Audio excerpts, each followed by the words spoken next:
同学们，我们7个故事听完了，现在我们来回顾一下各个不同故事的结局。基本上呢，这7个故事可以分成3种不同的结局。第一个结局就是青蛙偷跑出来找同伴玩耍，最后呢就跟小主人跟小狗回家了。第二种结局呢，就是青蛙偷偷跑出来，其实是为了要看他的家人，最后呢还是不舍得被小主人跟小狗带回去了。第3种结局啊，是跌破眼镜的结局哦。青蛙偷偷跑出去，结果怎么样呢？结婚生子了。结婚生子之后有2种结局。3.1是什么结局呢？就是他的儿子出来代父从军，也就是老爸跟老妈过着幸福快乐的生活吧，让儿子我代替老爸跟着小孩子跟小飞小狗回去吧，说不定可以到人间人的世界去体验一下新的生活，其实呢也是一种非常孝顺的这种行为。3.2呢，是这个小主人呢就带了其中一只小小青蛙回去，作为他新的宠物。那么原来的那只青蛙，你就跟你的老婆过着幸福快乐的生活就好啦。那么我呢，就带其中你一个小宝贝回去，我们做到双赢。好，那这个是3种结局。我们现在就来回顾一下这3种结局，分别这7个故事是怎么表达的。第一个是 Sri 的故事，我们请 Fenda 来念一下 Sri 最后的结局。Ternyata itu suara dari sepasang kodok yang sedang bersembunyi di balik sebuah kayu. Ternyata tidak hanya ada 2 kodok, tetapi ada 7 kodok yang lainnya. Akhirnya, Ucok menemukan kodoknya yang hilang. Selamat tinggal semuanya, kata Ucok kepada kodok-kodok tersebut. Akhirnya, mereka pulang ke rumah. 所以呢，这边只是轻描淡写的，就说找到了这个小青蛙，它是跟同伴们玩耍，最后呢跟着小主人回家去了。下面一个是 Enrico 写的，他的结局也是8九不离10，我们请甘达念一下。Akhirnya mereka mendapati sepasang katak sedang berduaan di balik pohon tumbang itu. Mereka sangat terkejut melihat ada sekeluarga katak sedang bergembira. Bojak sedang bermain dengan keluarga katak ini. Akhirnya Bona dan Mopi menemukan Bojak. Bona dan Mopi kembali ke rumah sambil membawa Bojak. Keluarga katak dengan gembira mengizinkan Bojak kembali kepada tuannya. 所以这个结局呢，也是这个小青蛙出来跟一家的青蛙在那边非常的欢乐，最后这一家的青蛙跟他说再见，让他回到小主人的身边。下面这个2个例子是比较不一样的。这个小青蛙跑出来啊，是为了要偷偷的回家看看家人，最后呢还是跟着小主人回去了。我们来听听这个 Daisy 是怎么写这个故事的，请 Fenda 来念念。Si anak dan anjingnya menemukan 2 ekor katak. Si anak dan anjingnya sangat senang melihat ternyata ada keluarga katak di balik pohon. Si anak dan anjingnya membawa pulang katak yang hilang. Keluarga katak melepas kepergian salah satu anggota keluarga mereka. 这里呢也没有太多情绪的描写，就是这样了，看完家人该走的还是要走了。下面这个呢是甘达写的故事，这个也是这只美丽的小青蛙偷偷跑出去回家看看他的家人，最后呢还是跟小主人乖乖回家了。我们来听甘达念一念。Kami melihat sepasang katak, mereka penuh cinta. Kami juga melihat Dona dengan saudara-saudaranya. Mereka semua tampak bahagia. Dona melihat dan menghampiri kami. Pada saat yang sama, aku dan Hachi merasa gembira melihat Dona. Akhirnya, aku, Hachi, dan Dona dapat berkumpul bersama lagi. Kami bergegas pulang ke rumah dengan gembira. Selamat berjumpa lagi, ucapku kepada keluarga Dona. Keluarga Dona memberikan senyuman yang manis sebagai tanda perpisahan.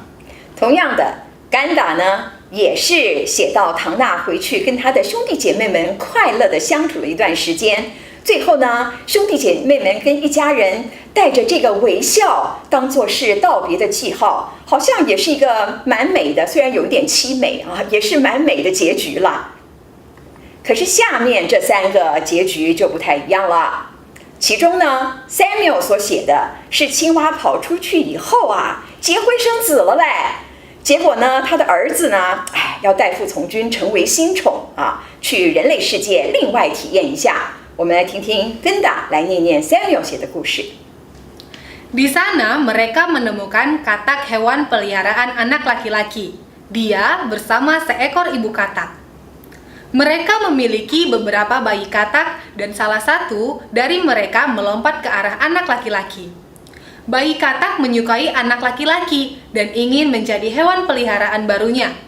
Anak laki-laki dan anjing senang melihat seekor katak peliharaan yang baru untuk dibawa pulang. Saat mereka berjalan pergi, anak laki-laki melambaikan tangan dan berkata, "Selamat tinggal" pada katak tuanya dan keluarganya.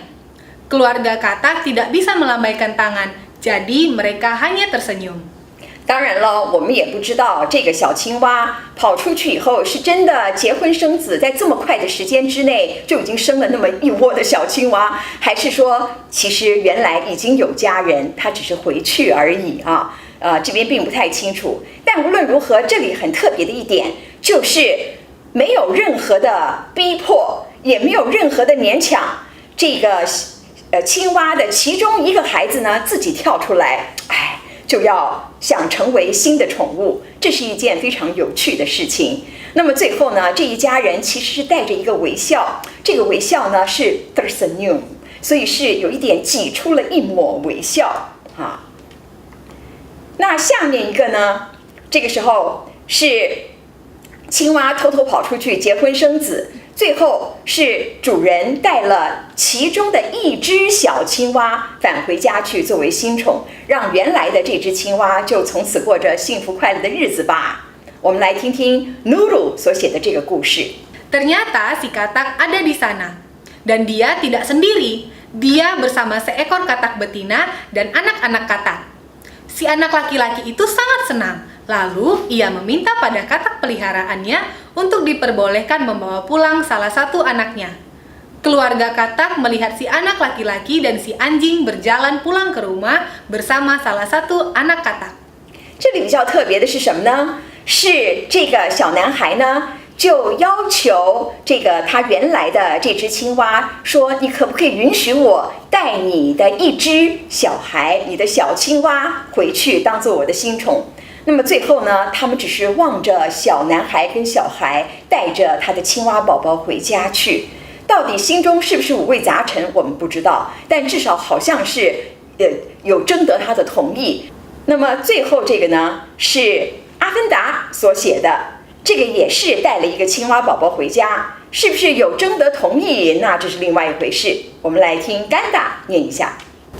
Ternyata dari balik kayu besar itu, ada si katak yang sedang berdua dengan pasangannya. Dari balik rumput keluar juga beberapa anak katak yang masih kecil-kecil.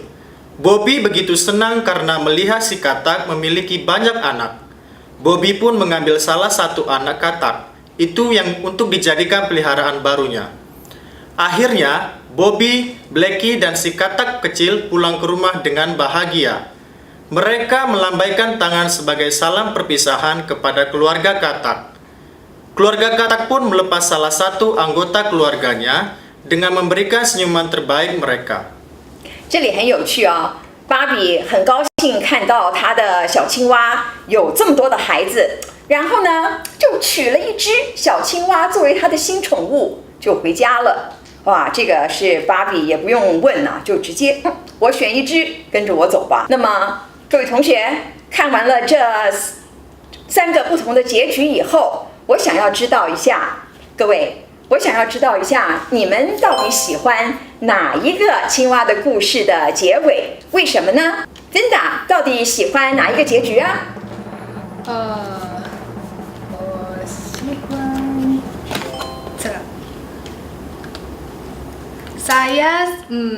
？Saya suka akhir cerita yang dibuat oleh Mbak Nurul, karena menurut saya saat si anak itu menemukan si katak, yang sedang bersama dengan keluarganya, anak itu terlihat seperti merasa senang, tapi saya rasa si anak itu juga merasa tidak enak.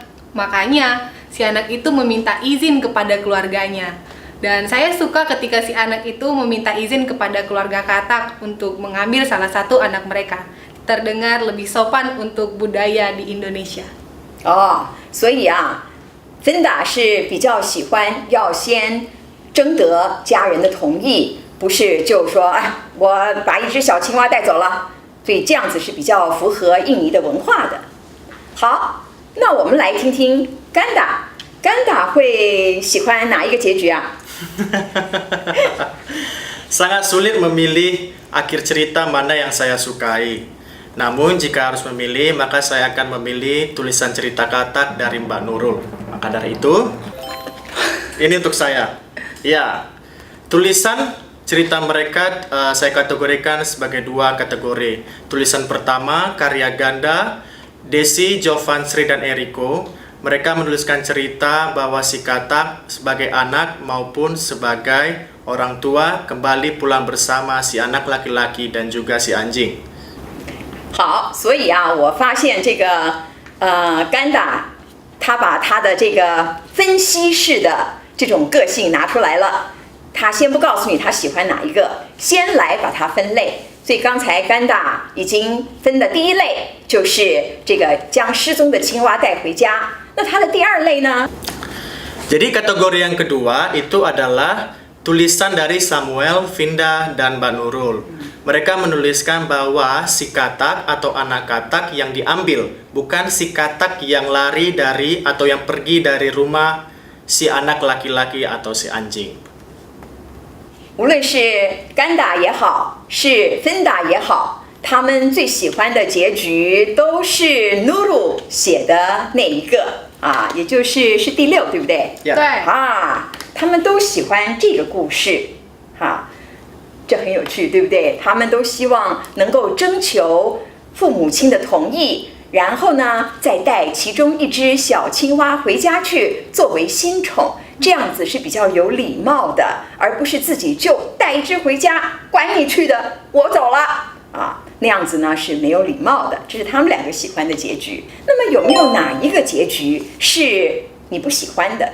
芬达有他不喜欢的结局哦。芬达，你说说看，你不喜欢的结局是什么啊？